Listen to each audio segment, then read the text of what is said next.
After this phone talk between Trump and Putin, the major effect which this talk had on the Russian investment climate was immediate change of mood for the better, because all the stock indexes jumped up quite seriously.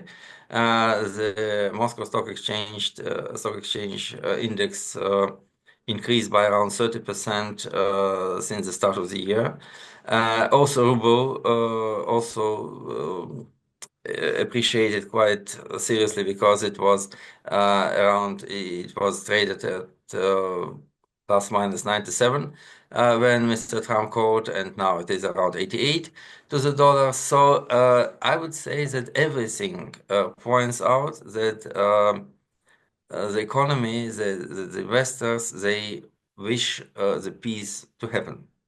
And this actually contradicts a lot to the very popular point of view, that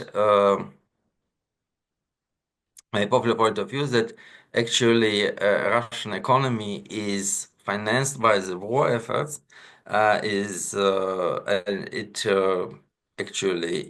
benefits from the war, from this military consensualism, from enormous budget injections to the economy, and it can decline, it can fall into crisis if the war stops.